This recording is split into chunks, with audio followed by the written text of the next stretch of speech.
Aujourd'hui, Carolina Vermeersch est avec nous. Bonjour. Bonjour Olivier. Alors peut-être d'abord vous présenter. Il y aura plein d'actualités à dire aujourd'hui, puisque vous avez écrit un livre, vous êtes à l'origine d'une campagne qui va se développer dans les prochaines semaines. Mais d'abord, qui êtes-vous? Quel est votre parcours? Dis-nous en plus.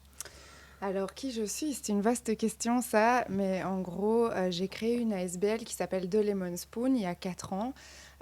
Après un retour en Belgique et un séjour de 3 ans à Barcelone où j'avais fait des études plutôt artistiques. Et cette ASBL a été créée suite à une prise de conscience par rapport à ma manière de consommer. D'abord l'alimentation, ensuite la mode, et ensuite ça a découlé vers plein d'autres domaines que j'ai eu envie de changer dans ma vie. Et donc, cette ASBL de Lemon Spoon, elle inspire, elle informe et elle challenge les personnes qui sont en quête de changement, et pas seulement les personnes, mais aussi les entreprises.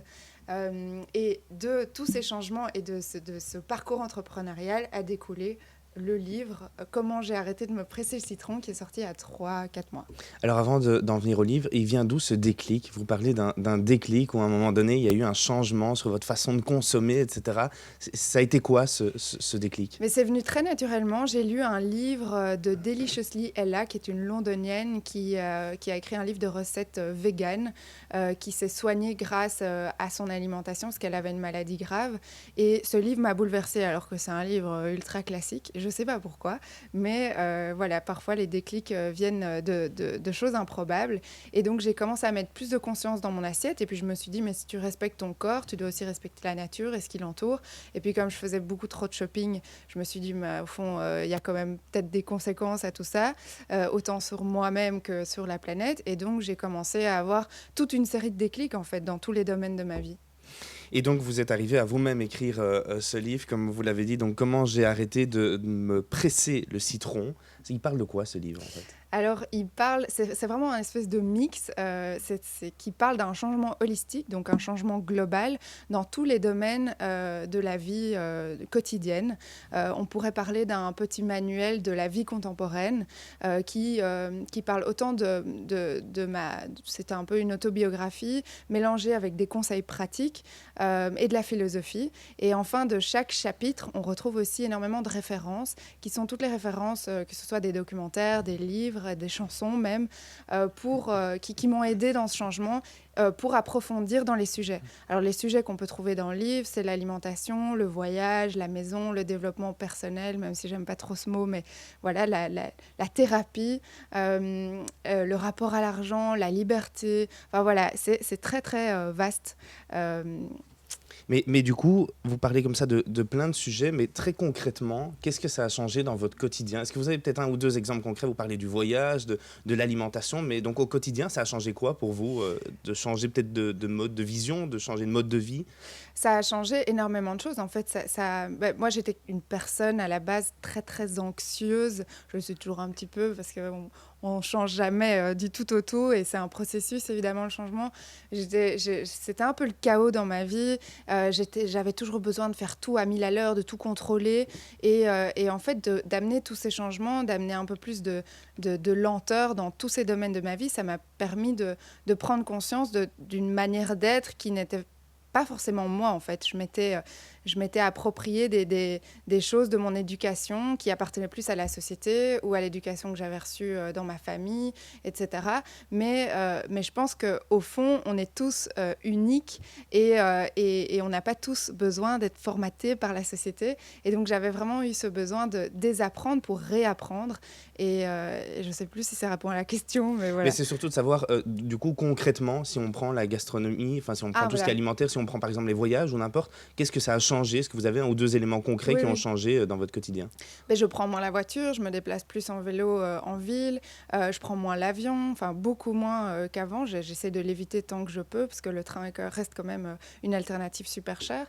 Mais j'évite le plus possible. Et puis, j'ai par exemple adopté un régime végétarien.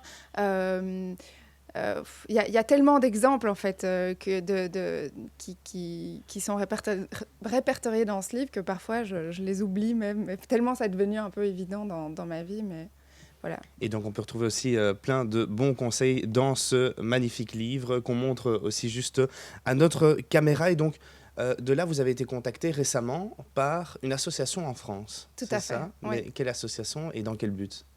Alors, j'ai été contactée par le mouvement On est prêt, qui est une association qui sensibilise à travers des personnes, enfin, grâce à des personnalités du web et à des campagnes ponctuelles à propos du climat et de la biodiversité. Et donc, ils m'ont contacté, c'était en juin, parce qu'ils lancent une campagne qui s'appelle Zone Sauvage, qui est déjà en cours d'ailleurs, dont je vais vous parler, qui parle de la 6e extinction de masse et de la disparition des espèces. Et donc, en fait, ils m'ont contacté parce qu'ils voulaient faire une campagne européenne cette fois, parce qu'à la base, c'était toujours des campagnes françaises. Et donc, elles se déroulent également en Espagne, en Allemagne et en Belgique. The Lemon Spoon, donc mon média sur les réseaux sociaux, est le média relais pour la campagne au niveau de la Belgique. Et donc, ça veut dire que vous avez été contactée pour être coordinatrice de cette campagne pour la Belgique et vous avez ensuite contacté différents influenceurs belges. Qui est-ce qu'on peut par exemple retrouver dans ces influenceurs? Je précise que moi, c'est la partie belge francophone, hein, parce que ça pourrait faire des jaloux quand même.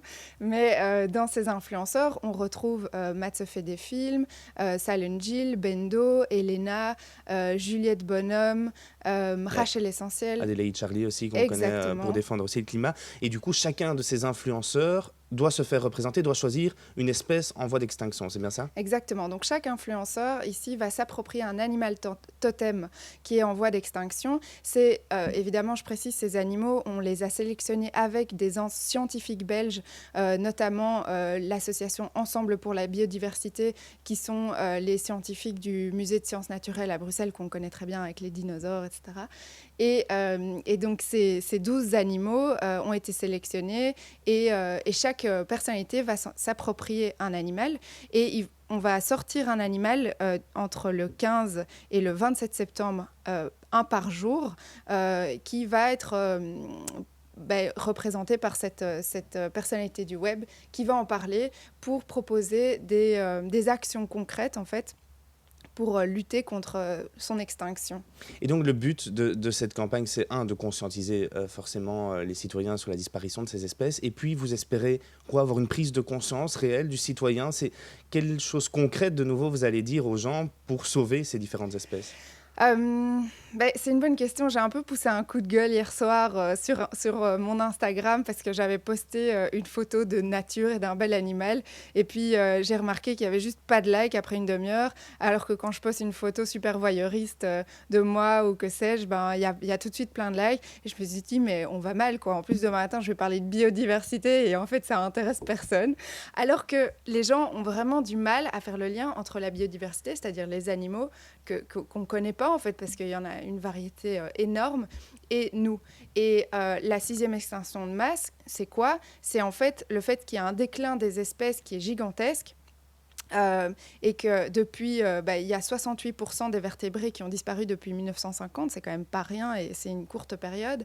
Et en fait, il y a eu 5 extinctions de masse sur la planète et la dernière, c'était les dinosaures, donc c'était il y a très très longtemps. Et en fait, la 6e, on parle bien de l'extinction de masse de notre espèce. Et donc là où je voulais en venir, c'est que les gens ont du mal à faire le lien entre ces animaux en voie de disparition et leur propre personne. Alors que si certaines espèces venaient à disparaître complètement, les prochains sur la liste, c'est nous. Par exemple, une des espèces, c'est essentiel à la chaîne alimentaire, au maintien de la chaîne alimentaire, c'est l'abeille andrène de la scabieuse. Et si celle-ci vient à disparaître, on aurait des gros soucis pour nous nourrir, quoi. Tout simplement. Et donc, ce sera l'occasion aussi de conscientiser les citoyens sur quel est l'impact aussi de ces potentielle disparition qui arrive sur l'être humain également, pour essayer de réveiller un peu les consciences, c'est bien ça. Exactement. En fait, il faut juste pas semer la panique parce que ça sert à rien, même si c'est quand même un petit peu anxiogène, mais se dire que si on s'y met tous, en fait, la biodiversité peut reprendre son espace, la vie sauvage peut reprendre vie, tout simplement, mais on doit tous agir pour lui laisser l'espace de revenir, en fait, reprendre sa place. Et pour ça, il faut arrêter de construire du béton et de consommer certaines choses qui participent justement à la disparition de leurs habitats, quoi. Et tout ça sera donc à découvrir auprès des influenceurs qui communiqueront chacun sur leur propre espèce. Peut-être nous rappeler les dates de cette campagne. Et je pense que vous avez aussi une conférence de presse, notamment ce week-end, pour officiellement lancer tout ça. Rappelez-nous juste les dates. Oui, alors c'est très important. Donc les influenceurs vont en parler, mais le média où on va relayer toutes les espèces, ce sera sur l'Instagram de The Lemon Spoon et aussi sur Facebook. Et vous pourrez aussi retrouver l'information sur thelemonspoon.com. Mais les dates, c'est donc du 15 au 27 septembre que la campagne aura lieu, où tous les jours, il y aura un animal qui sera présenté à travers ses personnalités. Et il y a aussi une conférence qui parle du lancement de cette campagne ce week-end, donc le samedi 11 septembre, au Salon Hope à Tour et Taxi à 19h. Merci beaucoup. On arrive tout doucement déjà à la fin de cette émission. Et on a une habitude dans cette émission, c'est qu'on est curieux de savoir, pour apprendre à mieux vous connaître, en 3-4 questions. Qu'est-ce que vous faites en premier le matin ? C'était le piège. C'était le piège qui arrivait. Qu'est-ce que vous faites en premier le matin ? Je médite dans mon lit, 10 minutes. Quelle est la citation qui vous représente le mieux ? Ah, c'est une bonne question, ça. La citation qui me représente le mieux, il y en a trop, je sais pas. Du coup, votre animal préféré à vous ?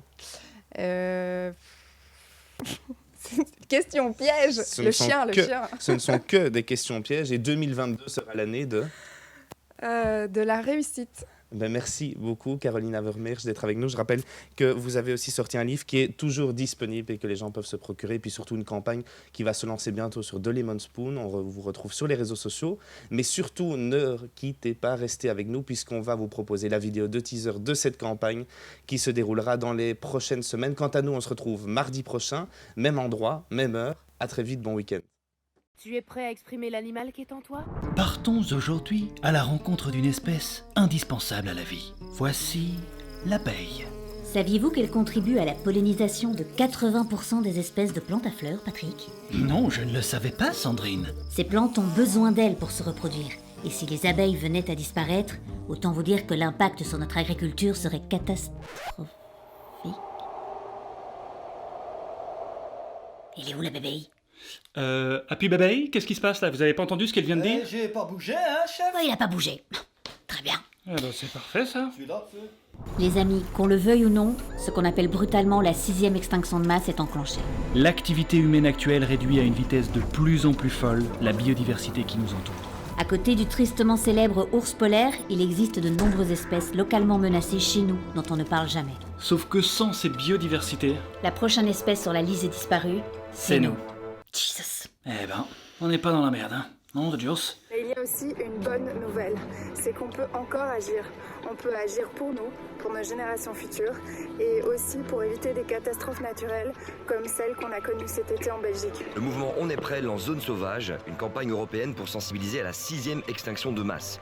Et en Belgique, on va se mobiliser autour de 12 animaux en voie de disparition aujourd'hui. La béante reine de la scabieuse, le hamster d'Europe, la rainette verte, la chauve-souris grand murin et bien d'autres que tu découvriras pendant cette campagne. En fait, il n'y a pas que les animaux qui disparaissent. La plante orchis singe et le champignon bolet à beau pied sont aussi de la partie. Alors retrouve ces espèces menacées d'extinction du 15 au 27 septembre à travers des personnalités belges qui ont décidé de s'engager, mais surtout qui ont décidé de te montrer que des solutions concrètes existent pour protéger la biodiversité au plus près de chez toi. On va se mobiliser partout en Europe, en France, en Belgique, en Allemagne et aussi en Espagne. La biodiversité n'a pas de frontières et nous avons besoin d'être nombreux à nous mobiliser pour la faune sauvage. En septembre, on compte sur toi pour agir et pour partager massivement le message pour qu'on devienne toutes et tous des gardiens de la nature.